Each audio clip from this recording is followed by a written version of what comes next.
श्री कृष्ण, राधे राधे, श्री हरिदास। और यहाँ बैठे हैं मेरे दोनों दोनों प्यारे प्यारे लाला, और दोनों ही मेरे पास आके बैठ गए।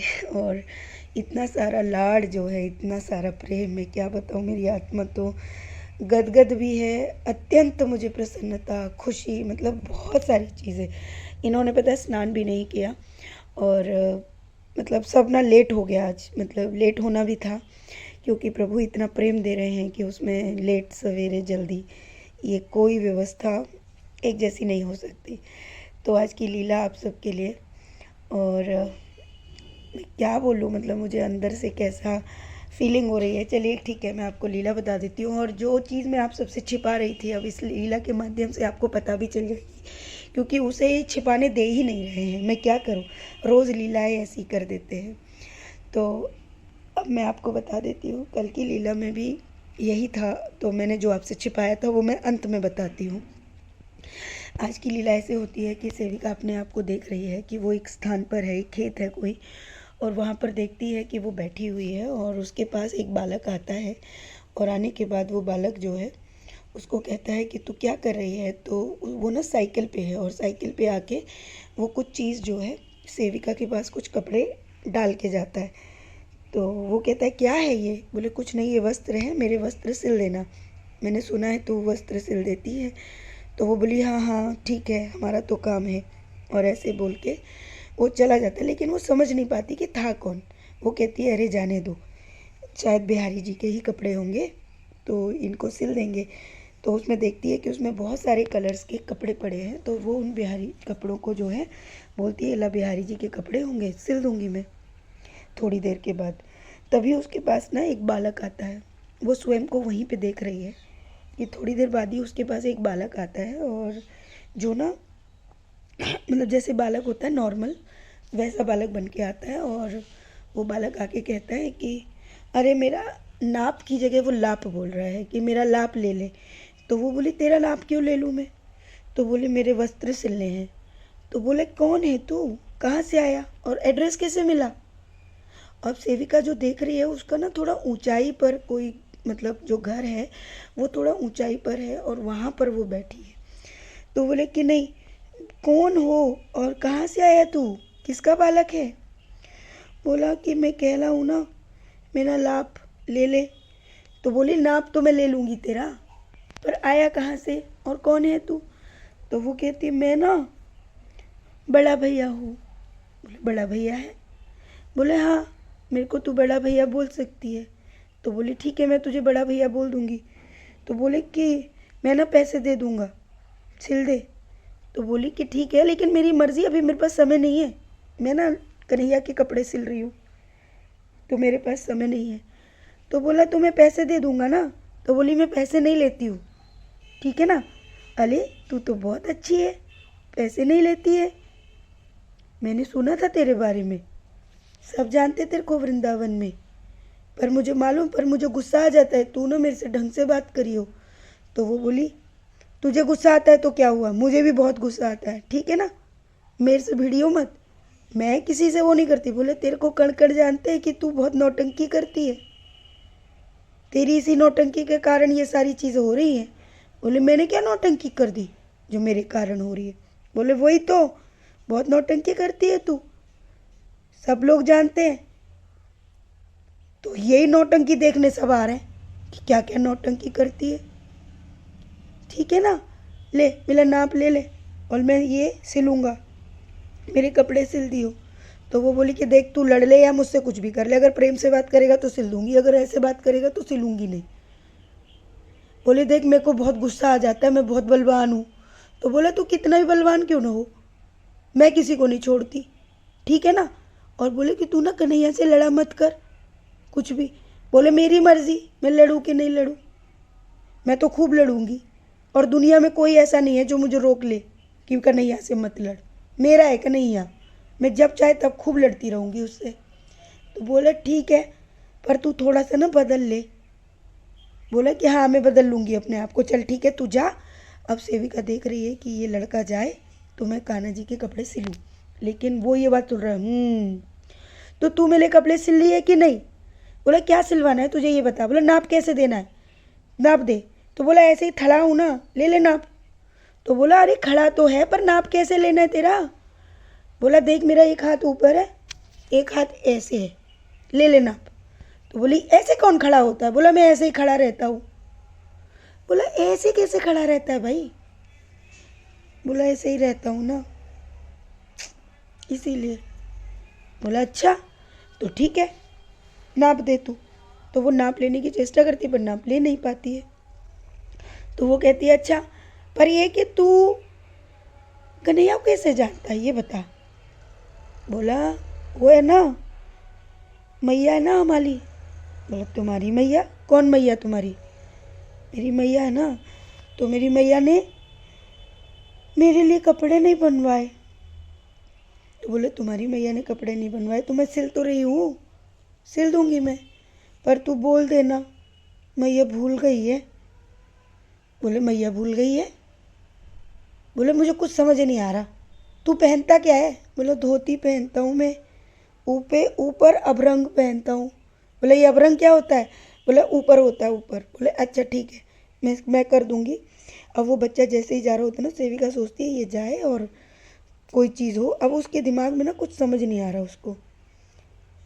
तो वो क्या करती है कि ये जाए तो मैं कपड़े सिलूँ। तभी वो लड़का एकदम से वहाँ से चला जाता है, लेकिन जैसे ही वो जाता है तो एक आवाज़ आती है, कान्हा जी कपड़े नहीं पहनेंगे जब तक बड़े भैया नहीं पहनेंगे, और जाके मेरा गांव पता कर लियो। बोले गांव क्या। तो आवाज़ आ रही है, जैसे ही वो गया बच्चा आवाज़ आ रही है वहाँ से, मेरा गांव पता नहीं, नदिया पार बड़े भैया का गांव, वहीं पे रहता हूँ मैं। तो सेविका कहती है ऐसे कैसे वहाँ रहता है। बोला ब्याह हो जाता है मेरा, छोटे में ही ब्याह हो गया, कृष्ण का भी छोटे में ब्याह हो गया, तो अलग अलग रहने लगे मैया से, तो मैं वहीं रहता हूँ अपने गांव में, मेरी पत्नी भी रहती है। और ऐसे बोल के तो बोला तेरा पता कैसे चलेगा। बोला किसी से भी पूछ लियो, नदिया के पार मेरा गांव है, मेरे गांव में आके, पर ध्यान रखियो सब लूट लेते हैं वहाँ पे, ध्यान से। और ये बोल दियो कि कन्हैया कपड़ा नहीं पहनेगो जब तक कि बड़ो भैया नहीं पहनेगो। मैया कैसे भूल गई, एक को याद रखो, एक को भूल गई। अब यही बात सेविका के दिमाग में आ रही, भगवान ये क्या बात हुई। तभी सामने से एक कन्हैया नाम का लड़का आने लगता है और वो कहता है मेरा नाम कन्हैया है। तो सेविका कहती है हाँ तेरा नाम कन्हैया है। तो वो फिर अपने कन्हैया को याद करने लगती, मेरा भी कन्हैया बहुत प्यारा है ये। तो बोली तू कन्हैया को बहुत प्यार करती है ना। बोले हाँ। बोला हाँ मेरे पास भी ना अभी एक लड़का आया था और पता नहीं क्या बोल के गया, नदिया के पार बड़ा घर बड़ा भैया। तो बोला कि वो यशोदा मैया है ना, तो वो बड़े भैया यानी बलराम भैया को बहुत प्यार करती थी, उनके दोनों बेटे। तो बोली अब ना। तो बोली हाँ तो कौन सी वाली मैया। तो बोले यशोदा मैया। तो बोला यशोदा मैया तो, लेकिन मैं तो समझ नहीं पा रही हूँ। तो बोली या फिर दिव्या। तो बोले अब यशोदा मैया तो वही है ना, क्योंकि कृष्ण उसको मैया बोलता है तो बलराम की भी मैया हो गई वो। अब मैया का जन्मदिन है, अब मैया सबको कपड़े पहना रही, तो बड़े बेटे को कैसे भूल गई मैया। तो बोली अरे हाँ। तो बोले मुझे क्या है, मैं थोड़ी भूली। तो बोले यही तो मैया को कोशिश की, अब मैया को बता दियो। बोला मेरे को क्या जाना है, उसकी मैया की बात है, मेरा काम है, मैं बता दूंगी उसको।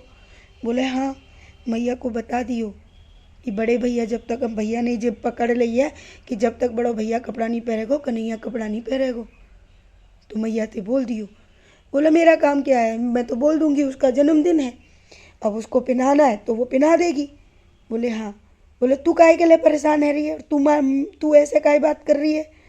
तो वो बोला कि तुझे बड़ा प्यार आ रहा मैया के लिए। तो बोला हाँ नहीं ऐसे ही मेरे को भी अपनी मैया की याद आ जाती ना, इसलिए। तो वो बोलता है मैं तुझे एक चीज़ दिखाता हूँ। तो बोले कि बड़े भैया के लिए बताता हूँ, मैं तुझे कुछ चीज़ दिखाता हूँ। तभी वो दिखाता है कि एक लकड़ी का दरवाज़ा है, वो लकड़ी का दरवाज़ा खंडर सा है। अचानक से वो दरवाज़ा खुलता है, उस दरवाजे के पीछे सोने का दरवाज़ा है, और उस सोने को दरवाज़ा जैसे ही खुलता है तो उसमें एक कम से कम जिनकी मतलब बाल जो है आधे कुछ सफ़ेद से हैं, चुनरी ओढ़ी हुई है, चेहरा नहीं दिख रहा है, सीधे पल्लू की कुछ साड़ी है, कमर में पेटी पहनी हुई है, हाथों में बाजूबंद, मतलब सब कुछ पहना हुआ है। बस नाक दिख रही है, नाक लंबी सी है तो साइड से थोड़ी सी नाक का पोर्शन दिख रहा है। और जो कन्हैया सेविका के पास आता है वही कन्हैया भाग रहा है आगे, और मैया छड़ी लेके भाग रही है उसके पीछे। कुछ बोल रहे लेकिन आवाज़ नहीं आ रही है। तो तभी सेविका कहती है, अरे ये यशोदा मैया है। तो वो पीछे से लड़का जो कन्हैया नाम का खड़ा है वो कह रहे हैं, हाँ चुपचाप देख। तो वो देखती है कि आगे से अब एक गोरा सा लड़का आ रहा है, मोटा गोरा, बड़ी बड़ी आंखें हैं, उसकी आंखों में काजल लगा हुआ है, और उसने जो माथे पे टीका लगाया है वो ऐसे स्ट्रेट लगाया, ऐसा नहीं लगाया है, स्ट्रेट लगाया हुआ है, स्ट्रेट जो है टीका लगाया हुआ है। और कन्हैया ने ऐसा ही टीका लगाया, यहाँ पे बिंदु भी लगाया हुआ है। और वो देखती है कि अब जो है मैया कुछ कह रही है, तो सामने से जो गोरा वाला लड़का आ रहा है, अब वो देखकर वो कहती है, ये बड़े भैया बलदाऊ है, ये तो बलराम भैया हैं शायद, सेविका मन में सोच रही है। और वो ऐसे देख देख के हंस रहे हैं कि मैया कन्हैया को डांट रही है। अब दूसरी तरफ ही मैया को वो मना कर रहे हैं बलराम भैया, नहीं मैया मार मत कन्हैया को, मतलब इस तरह के एक्शन चल रहे हैं जिससे ये प्रतीत हो रहा है कि वो मना कर रहे हैं कन्हैया को न डांटने के लिए। सामने से वो देखती है कि आगे से नंद बाबा आ रहे हैं। उन्होंने वाइट कलर का एक जो कुर्ता होता है ना जिसको यहाँ से बांधते हैं, ऐसा कुछ कुर्ता पहना हुआ है।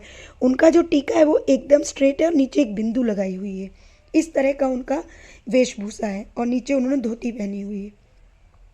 वो आके एक जाके खटिया पे बैठ जाते हैं। तभी मैया अंदर जाती है और जाकर 2 बड़े बड़े लोटे लाती है, और लोटे में दोनों बालकों को ऐसे बिठा के खटिया पे, मतलब खाट है, गांव की जो खाट होती है, उस खाट पे दोनों बैठते हैं। और उस खाट पे दोनों को एक एक लोटा दूध का पकड़ाती है मैया, और वो लोटा जो है दोनों दूध पी रहे हैं, दोनों को मैया प्रेम कर रही है। तो तभी वो दरवाज़ा एकदम से बंद हो जाता है। अब जैसे ही दरवाज़ा बंद होता है, सेविका देखती है कि अब वो जो जगह है जो इतनी खिलखिला रही थी, सोना चांदी इतना भव्य इतना सुंदर, सबका सब जो है खंडर सा हो गया है, सब लकड़ी का हो गया है, सब बहुत मतलब जिसमें कोई जीवन नहीं है ऐसा हो गया है। अब वो कह रही है कि ये सब कैसे हो गया, इतना सुंदर था अभी। तभी जो कन्हैया नाम का खड़ा है वो कहता है, ये सब यशोदा मैया की याद में ऐसा हो गया है।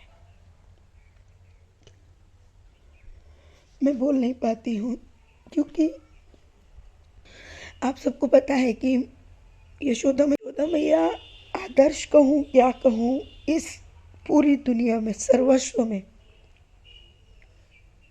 उनके नाम से ही मुझे रोना आता है। लिमिट क्रॉस, शब्द नहीं है मेरे पास। मैं रात को भी बहुत रोई थी क्योंकि कुछ भक्तगण घर पे थे, तो उनसे वर्णन चल रहा था यशोदा मैया का।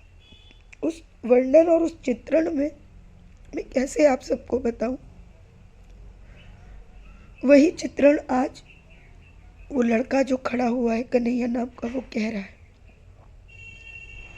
कि यशोदा मैया की याद में सब खंडर हो गया है। हर चीज आज बेजान हो गई है। सेविका बोलती है, हेरे कन्हैया, कन्हैया कैसा था ना अपनी मैया को छोड़ गया। बोला नहीं, कन्हैया ने कभी मैया को नहीं छोड़ा, लेकिन जब मैया चली गई ना ये सब बेजान हो गया। आज मैया कड़ में मेरे साथ रहती है, और जो भी माँ उस प्रेम से मुझे प्यार करती है, मुझे वो सब स्मृतियाँ आ जाती है। और इसीलिए मैं इतना प्रेम, मतलब मेरा उमड़ जाता है, लेकिन कोई प्रेम नहीं करता वैसा। तो सेविका कहती है, तुझे हमारे घर अच्छा लगता है ना कन्हैया। बोली, मैं पहचान गई कि तू ही तो कन्हैया है, क्योंकि इतना भाव तो कन्हैया ही दे सकता है, तू ही है ना। तो वो हाँ करते हैं। तो कहने लगे कि आज यशोदा मैया है, उनका प्रेम पाने में घर पे आ गया। अब बड़े भैया ने कहा कि मैया मुझे कैसे भूल गई। मैया का जन्मदिन है, तो मैया बड़े बेटे को कैसे भूल गई। बोली मैं ये सब, तो बोले तू कुछ मत कर, तू सिर्फ मैया को बता दे, मैया को सब पता चल जाएगा कि भैया को कहाँ पर क्या देना है। और कन्हैया भी तब तक वस्त्र धारण नहीं कर पाएगा जब तक बड़े भैया को वस्त्र नहीं मिलेंगे, तू सिर्फ बता दियो। तो सेविका बोली ठीक है, मेरा तो काम है, मैं बता दूंगी। बोला सब हो जाएगा। तो सेविका कहती है लेकिन क्या रे कन्हैया, मुझे ना यशोदा मैया बहुत अच्छी लगती है, मुझे बात करनी है, क्या तू मेरी बात करवाएगा। तो कन्हैया कहता है हाँ, वक्त आने पर मैं ज़रूर बात करवाऊँगा। मैं चाहता हूँ, मैं बहुत कुछ अलग करना चाहता हूँ, कुछ बड़ा करने वाला हूँ, कुछ कर सकता हूँ। तो बोले क्या बड़ा करने वाला है रे तू। बोला डर मत, कुछ बड़ा चमत्कार करने वाला हूँ मैं, लेकिन कुछ सोच के रुक जाता हूँ अभी। और ये शब्द बोलकर कन्हैया शांत हो जाता है। और यहाँ पर मैं आपको सच कहूँ तो ना मैं वर्णन नहीं कर पा रही हूँ, क्योंकि ना उसका चित्रण कोई कर सकता है ना कुछ। ये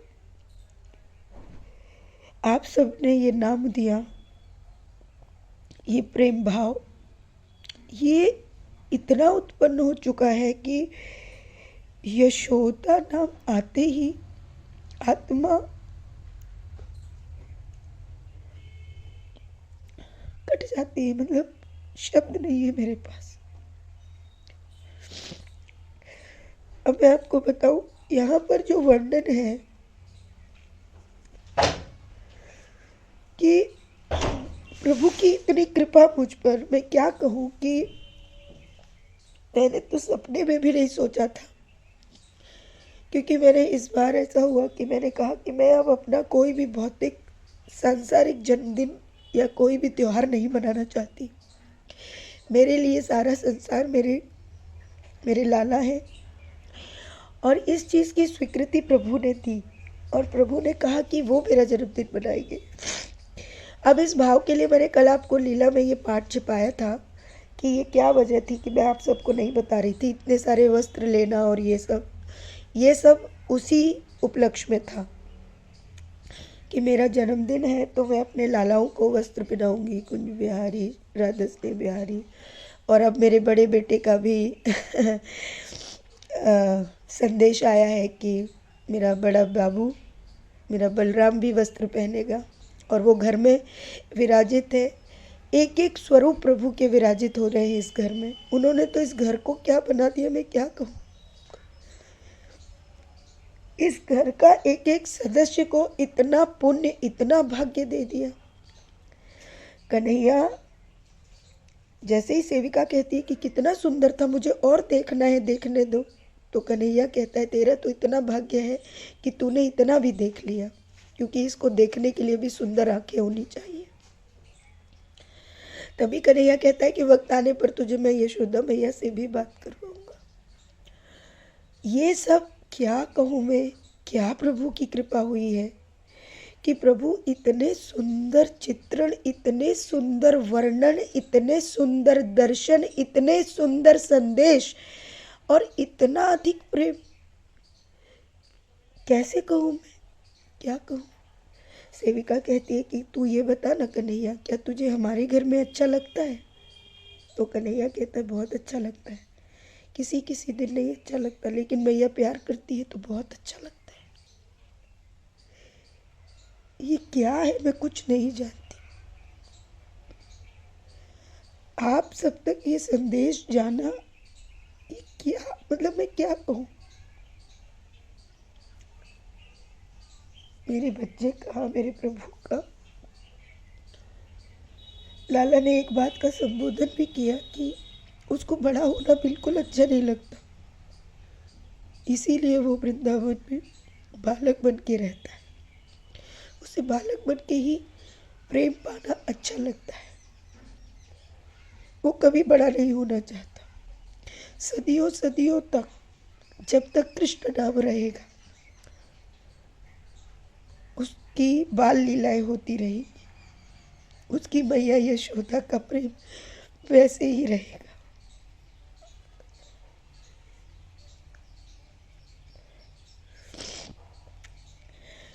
अब जो लाला ने आदेश दिया है वो मैं जल्द से जल्द पूर्ण करूँगी अपने जन्मदिन से पहले ही। आप सबको बहुत सारा प्रेम। मतलब इस लीला को भी ना सुना पाना बस में नहीं है। बहुत सुंदर।